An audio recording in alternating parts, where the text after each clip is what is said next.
Diz assim a palavra do Senhor: no ano da morte do rei Uzias, eu vi o Senhor assentado sobre um alto e sublime trono, e as abas de suas vestes enchiam o templo. Serafins estavam por cima dele, cada um tinha 6 asas, com 2 cobria o rosto, com 2 cobria os seus pés, e com 2 voava. E clamavam uns para os outros, dizendo: Santo, Santo, Santo é o Senhor dos exércitos. Toda a terra está cheia da sua glória. As bases do limiar se moveram à voz do que clamava, e a casa se encheu de fumaça. Então disse eu: ai de mim, estou perdido, porque sou homem de lábios impuros. Habito no meio de um povo de impuros lábios, e os meus olhos viram o Rei, o Senhor dos exércitos. Então um dos serafins voou para mim, trazendo na mão a brasa viva, que tirara do altar com uma tenaz. Com a brasa tocou a minha boca e disse: eis que ela tocou os teus lábios. A tua iniquidade foi tirada, e perdoado o teu pecado. Depois disto, ouvi a voz do Senhor que dizia: a quem enviarei e quem há de ir por nós? Disse eu: eis-me aqui, envia-me. Muito bem. Meus amados irmãos, existe uma característica em comum entre árvores e profetas. E uma dessas características é que ambos são plantados para um futuro. Ambos são plantados para um futuro e especialmente para produzir frutos. A chamada do profeta Isaías é muito interessante, porque Isaías ele está vivendo talvez os seus dias mais turbulentos. Ele está ansioso. Ele estava na corte em Jerusalém como um estadista, como um escriba. E o texto nos diz que no ano da morte do rei Uzias, que, diga-se de passagem, foi um dos reinados mais prósperos de toda a história de Israel. Mas nesse ano especificamente, o rei da terra morreu. Findou-se um reinado. E alguns estudiosos, alguns eruditos chegam a dizer que Isaías tinha um certo grau de parentesco com este rei, ou eles eram muito amigos. Mas Isaías está no local certo, num tempo certo, e tem uma oportunidade extraordinária, porque ele está no templo em Jerusalém quando recebe essa visão. Ele está vivendo tempos de crise, assim como a nossa nação também tem vivenciado dias difíceis, dias turbulentos. Mas percebamos que na visão do profeta Isaías, ele com o seu coração aflito, não sabendo o que vai acontecer, Deus abre o seu coração. Deus lhe concede uma oportunidade sem igual, porque Isaías vê o trono do Deus Altíssimo. Isaías vê a presença de Deus. Em dias de turbulência, de agonia, tanto eu quanto você e todos nós precisamos ver o que Isaías viu, porque é exatamente isso que nos acalma, é exatamente isso que refrigera a nossa alma, é exatamente a presença de Deus que nos dá segurança na hora da insegurança. É exatamente a presença de Deus que traz a luz no meio das trevas. É exatamente a presença de Deus que traz a certeza no meio da dúvida. Então Isaías está no templo adorando a Deus e ele vê a glória de Deus. Porque o reinado da terra se findou, mas o reinado dos céus... O rei da terra passa, mas o rei dos reis permanece eternamente. Então não precisa de toda essa afobação, de toda essa preocupação, Porque o rei Uzias morreu, mas Deus permanece no trono. Deus permanece governando, Deus permanece agindo. E eu me lembro das palavras do profeta Daniel adorando a este Deus, porque Daniel se dirige à presença de Deus dizendo: tu és o ancião de dias. Aí eu fui investigar essa expressão no hebraico. Sabe o que o nosso irmão Daniel está dizendo? Tu és um Deus que é ativo o tempo inteiro em toda a história. Então Isaías vê posição, governo e autoridade. Em tempos de crise, mas Deus está muito bem posicionado, focado, centralizado na sua história, no seu ministério e no projeto que Ele tem designado para você. Precisamos ver o que Isaías viu. O que foi que o profeta Isaías viu? Posição. Igreja, o seu Deus está no trono. O seu Deus, o meu Deus, está no trono. E como diz o apóstolo Paulo, Ele faz todas as coisas conforme o beneplácito da sua vontade. Ele realiza, executa todas as coisas conforme a sua vontade. Talvez esteja fora do seu domínio, talvez esteja fora do seu controle, mas Deus está no trono. Deus está no trono. Tem o controle de todas as coisas, tem o controle da sua história, tem o controle do seu ministério. E deixa-me te dizer uma palavra: você vai chegar no porto desejado.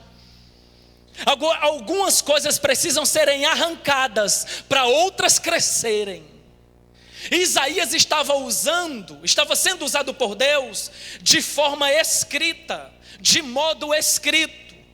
Mas agora Deus está chamando o profeta Isaías para profetizar. E para profetizar para a gente que conhece a Deus e que não vai ouvir a palavra de Deus. Jerônimo, um dos pais da igreja, considerava Isaías como o evangelista do Antigo Testamento. Porém, em contrapartida, não foi ouvido. Mas profetizou mais de 56 anos, quase meio século. Não é que você vai ser atendido, talvez você não seja aceito, vai ser contrariado, mas o teu ministério prossegue, o teu projeto prossegue, porque Deus está no trono, foi Ele que nos escolheu e nós temos um papel para cumprir nessa história. E você cumpre nessa história um papel indispensável. Eu vi o Senhor assentado em um alto e sublime trono. Essa visão é que vai fazer toda a diferença. O que você está vendo? O que você veio fazer no templo? Quem você está vendo? Quem você está escutando? Isaías viu a glória de Deus. Isso fez toda a diferença. Ele viu os serafins adorando a Deus com um cântico trisságio, porque a repetição de um dos maiores atributos de Deus é santidade. E os serafins estão o tempo todo proferindo, louvando, exaltando: Santo, Santo, Santo é o Senhor dos exércitos. Toda a terra está cheia da sua glória. E diga-se de passagem, irmã Dilma, é o único atributo na Bíblia que nos é apresentado de forma tríplice. Você não lê na Bíblia de Gênesis a Apocalipse que Deus é bondade, bondade, bondade. Você não lê na Bíblia que Deus é amor, amor, amor. Mas concernente à santidade desse Deus, Ele é santo, santo e santo. E toda essa terra está cheia da sua glória. Querido, só há conteúdo na adoração da igreja quando a igreja é tocada pela santidade de Deus. Não é a religiosidade que descreve você, que toca em você, mas é a santidade desse Deus. Porque tem muita gente ainda em casa, os cultos voltaram, mas não há paixão, amor, sensibilidade. Por quê? Porque ainda não enxergaram a santidade de Deus. Ainda não enxergaram, ainda não tiveram esse contato. Mas Deus está se revelando. Deus está se revelando. Está se revelando através do Espírito Santo, está se revelando através da palavra de Deus, está se revelando através do seu Filho. Deus continua se revelando, Deus continua manifestando a sua glória, Deus continua distribuindo dons ministeriais, dons espirituais, Deus continua realizando milagres, como foi cantado aqui nessa noite. Deus continua executando tudo aquilo que lhe apraz e não deve satisfação a ninguém. Então, quando Isaías vê a santidade de Deus, eu me lembro das palavras do pastor Charles Spurgeon: até na nossa santidade há pecado.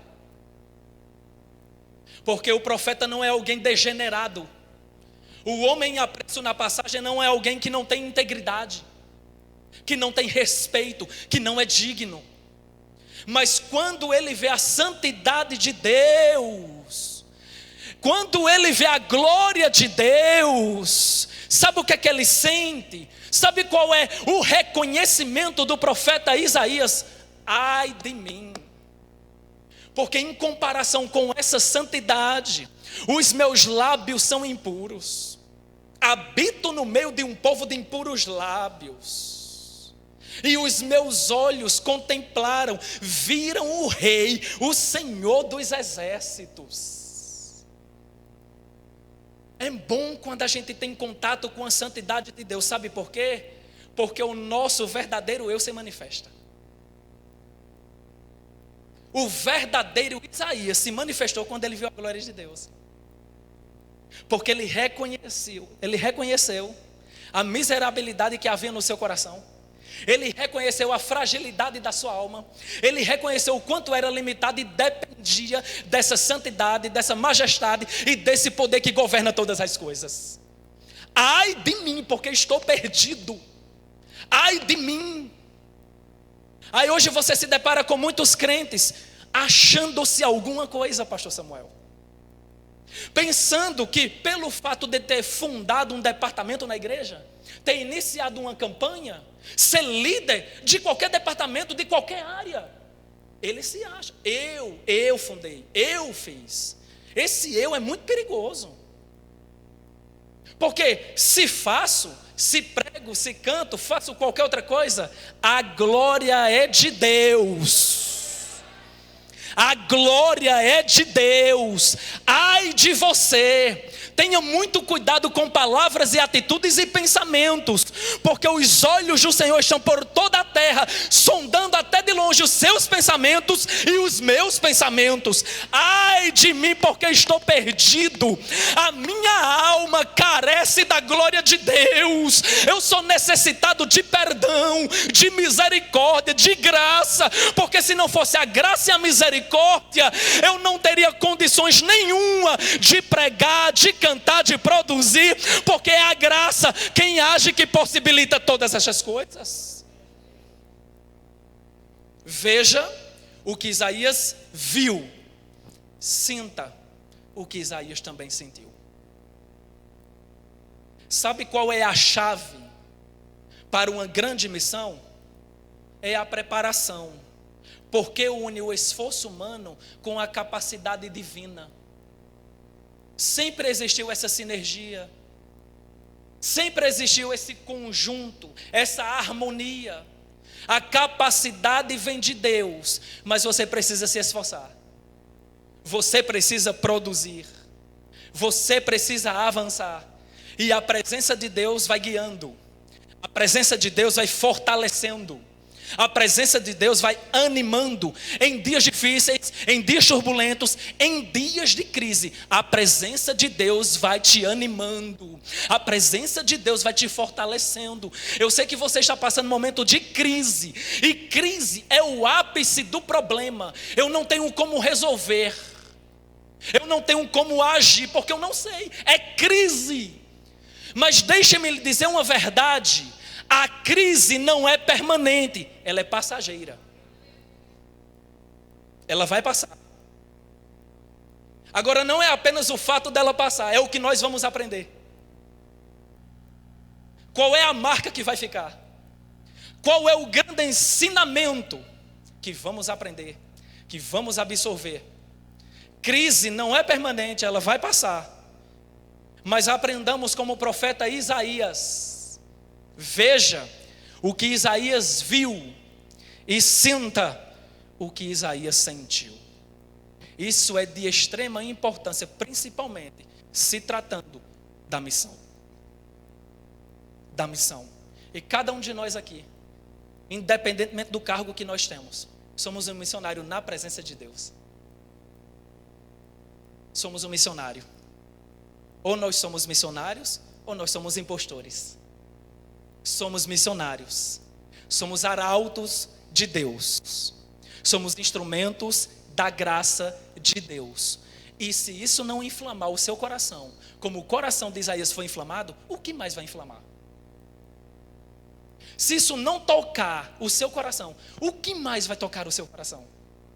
Em saber que você é instrumento da graça de Deus, em saber que você foi regenerado e inserido no corpo de Cristo, a fim de desempenhar um papel indescritível. Perceba que os serafins estão adorando a Deus, exaltando a sua santidade, mas com duas asas eles cobrem o rosto, porque não tem como ver esta glória resplandecendo. Eles cobrem os pés em sinal de reverência e humildade, mas com as outras duas asas eles voam. Aqui fala-nos de prontidão, agir no serviço, prudência, agilidade, prontidão no serviço do reino de Deus. Mas sabe o que nós estamos enxergando nos últimos dias? A igreja está paralisada, irmãos. A igreja parou no tempo. E quando eu digo igreja, estou me referindo à igreja brasileira. Todo o corpo de Cristo. É lamentável o que nós temos observado. Eu prego em algumas igrejas, as quais já passei, retornei esse ano. Onde estão a membresia da igreja? Me parece que os irmãos estão no culto, mas a sua mente está em outro lugar, pastor Samuel. Não há mais essa sensibilidade, o fervor, o temor, a reverência diante de Deus. Nós estamos na casa de Deus e aqui nós temos um propósito, nós temos um dever. Eu quero ver Deus, eu quero sentir Deus. Eu não quero sair como eu cheguei, eu quero sair diferente, tocado por essa palavra, porque Deus está usando os seus servos. Deus está usando os seus servos para a própria edificação da sua igreja. A nossa adoração muitas das vezes é defasada porque ainda não temos esse contato com a santidade de Deus. Não estudamos os atributos comunicáveis ou incomunicáveis de Deus. Porque quando você lê, quando você estuda de forma sistemática os atributos de Deus, você chega a uma única conclusão: eu preciso melhorar porque eu sou miserável diante dessa santidade. Eu preciso avançar, porque até agora eu não fiz absolutamente nada. Mas eu preciso avançar, eu preciso produzir, porque a igreja foi chamada para produzir. Quando a igreja deixa de ser produtiva, ela é uma igreja nula, vazia, sem conteúdo. Mas a igreja foi chamada para produzir. Quando Isaías vê o que ele viu, sente o que ele sentiu, a pergunta é ecoada nos céus: a quem enviarei? E quem há de ir por nós? Isaías responde de forma imediata. Ele não passou 2 anos, ele não passou 3 anos. A resposta foi imediata. Sabe por quê? Toda missão tem urgência. Toda missão tem urgência. E você não pode ficar paralisado na hora da missão. Você precisa produzir.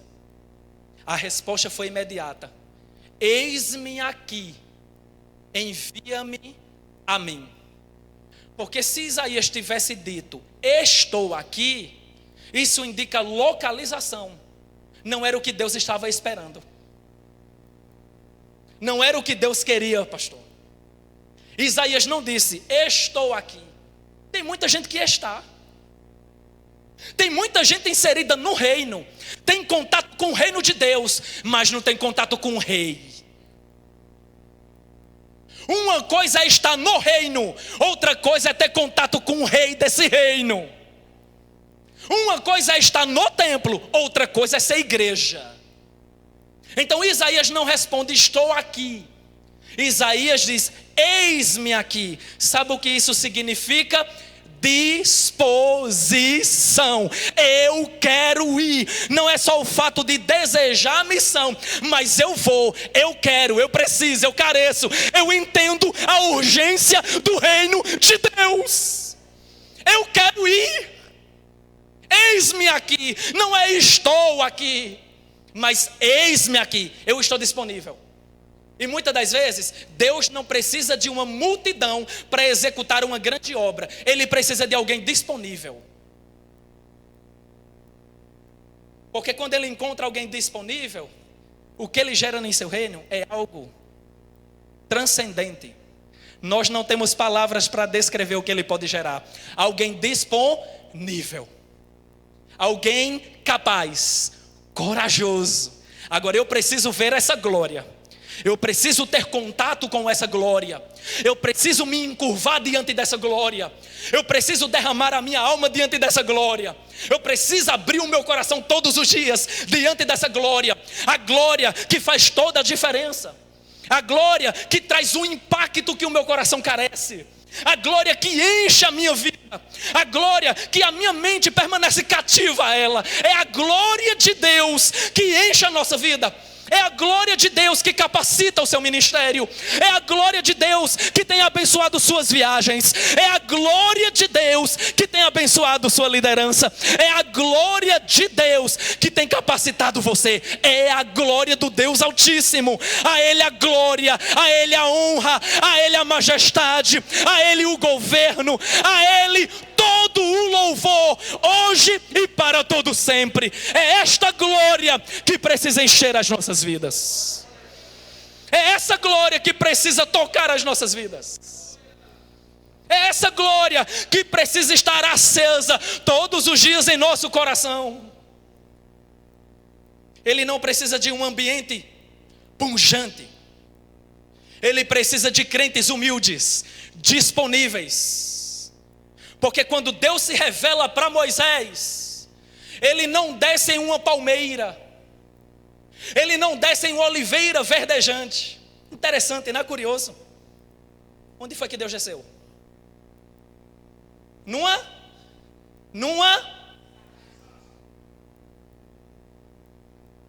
A sarça tem mais ou menos 1,5 metro.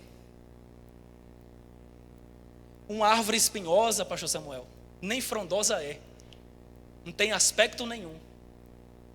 Mas ali Deus está ensinando muita coisa para Moisés. Ele é todo poderoso, mas ele é tão simplório.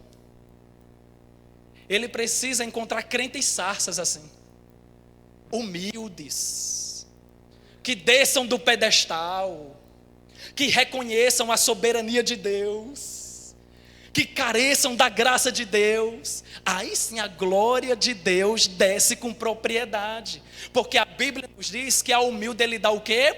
Graça. Isso fala-nos de manifestação, de glória de Deus, de atuação divina, de capacidade divina. Ele dá graça, Ele dá sabedoria, mas ao soberbo, ao presunçoso, ao arrogante, Ele resiste. Deus está procurando os crentes humildes, disponíveis, corajosos, que queiram realizar a obra dele, não para ser visto, não para ser aplaudido, mas para que os céus derrame sobre a sua vida bênçãos sem medida. Então, olhando para esse texto, eu aprendo que a chamada de Isaías teve 3 estágios. 3 estágios. O primeiro estágio é que Isaías viu o que precisava ser visto. Repita comigo: Isaías viu o que precisava ser visto. Sabe qual é o segundo estágio? Isaías sentiu, o que precisava ser sentido. Aqui nós temos a lei do reconhecimento. E a lei do reconhecimento obedece esse tripé. Prestem atenção, a lei do reconhecimento obedece esse tripé. São 3 perguntas básicas que todo cristão precisa fazer para si mesmo. Primeiro, quem eu sou? Onde eu estou? O que eu estou fazendo?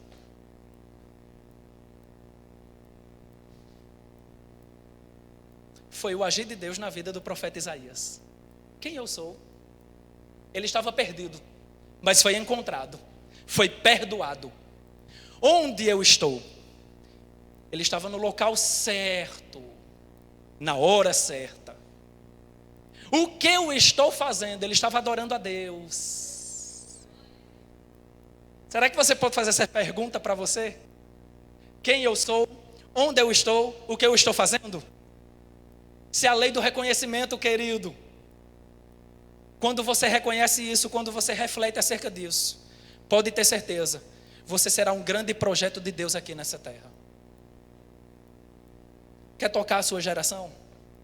Se prepare, avance, porque Deus concede capacidade.